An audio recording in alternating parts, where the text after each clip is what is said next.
Hello, my amazing second grade and multi-age artists. This week, we are going to be creating some shaded candy canes. I'm going to be teaching you about things like value in terms of color, what tints and shades are, and how to make them, and also some simple shading techniques to make something look realistic as you color it. So, let's take a look at what art materials we need to start this art project this week, because next week we will be finishing it up.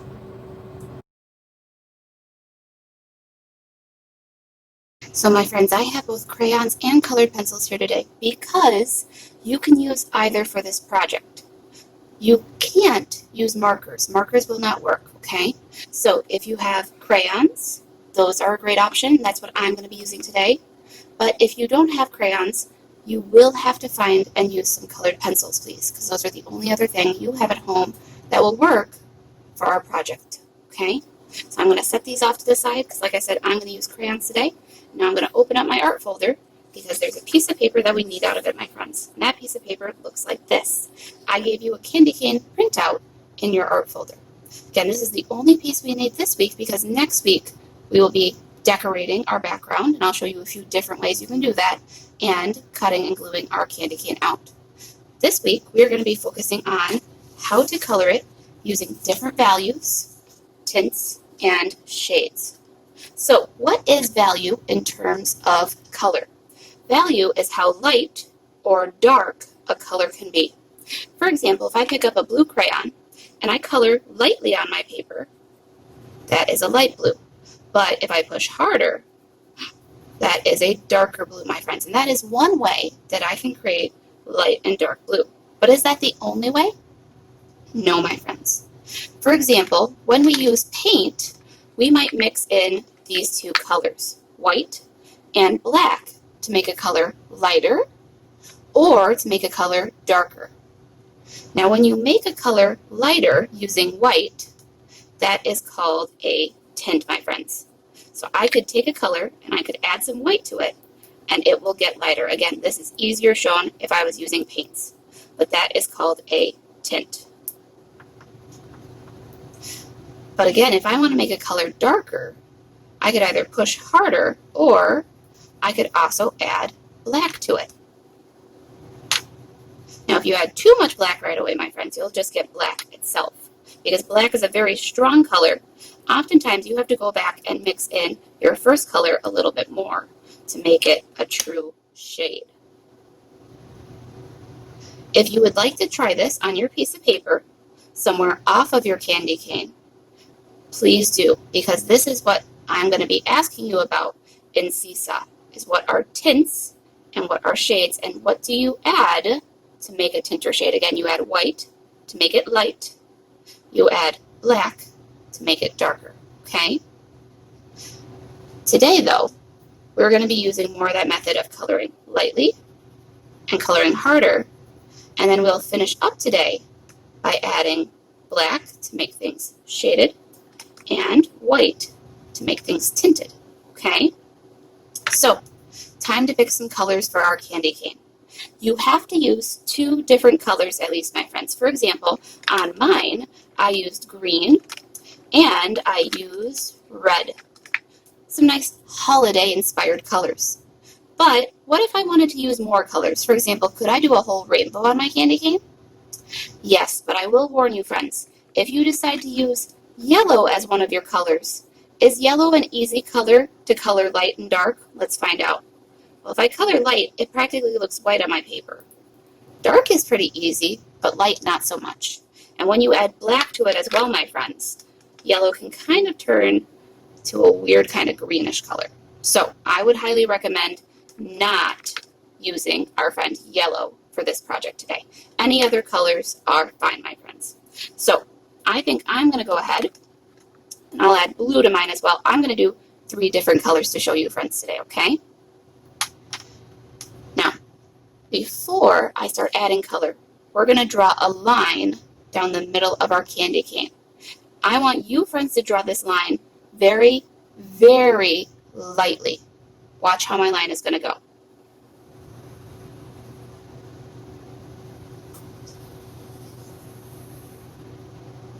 So there is my line. Again, I drew it down the middle of my candy cane, the whole middle of it. And that is where we are not allowed to color. And here's what I mean by that, my friends. I'll go ahead and I'll start with one of my colors, maybe on this part of my candy cane. And on the edges, I want to push hard to start. And then as I bring it closer to that pencil line, I'm going to color lighter. But can I touch that pencil line at all? No, my friends, I cannot. Because that is where our highlight is going to go. A highlight is the closest place that is facing light. And often when light hits this area, it will cause it to look not colored at all, but actually just appear like white. So we are going to add white later to that part. But right now, I can't touch it with my colors. So again, I'm going to push hard on the outside edges. And then as I get closer to that pencil line, I'm coloring much, much lighter with my color. Let's try another one now. I think I'll do green next. So again, on the edges of my candy cane, I'll push hard with my green. And if you notice, it's okay I'm getting outside of my lines. We're going to be cutting this out next art class. Okay? So I'm coloring hard and dark on the edges.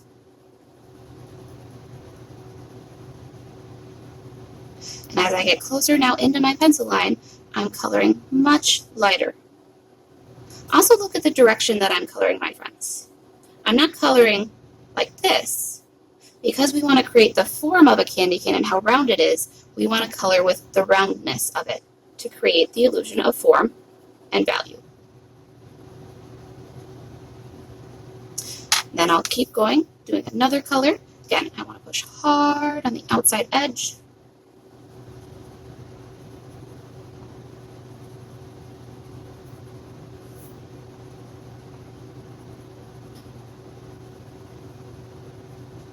And then as I get closer to that pencil line, I'll get lighter with my coloring. I'm not pushing very hard at all right now. And this is what I need to do for the first step all the way down my candy cane. And I'll keep repeating my colors now that I've completed my first pattern. Okay?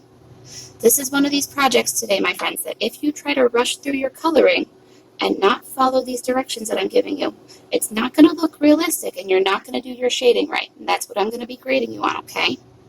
So I'm going to go ahead, I'm going to speed up through the next part of my candy cane, doing these same steps of coloring hard on the edges and then lighter as I go into my pencil line. If you need to pause here or after I'm done coloring and see what it looks like, you can, my friends. But here I go.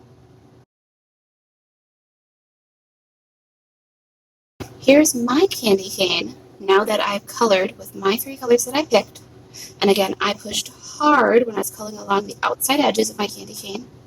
And as I pulled into that middle and got close to that middle pencil line, I colored lighter.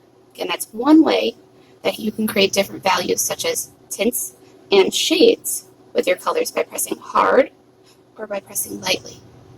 Now though, my friends, we're going to try the other way as well. So everybody needs to find a black and a white crayon for this step.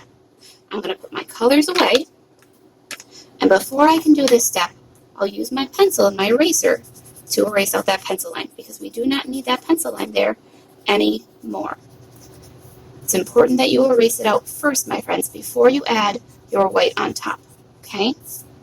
Now, if you absolutely cannot find a white crayon and do not have one, that is not a big problem. You can just use your black and just leave this middle part white. But if you would like to try using your white crayon with me today, I'm going to show that step, okay?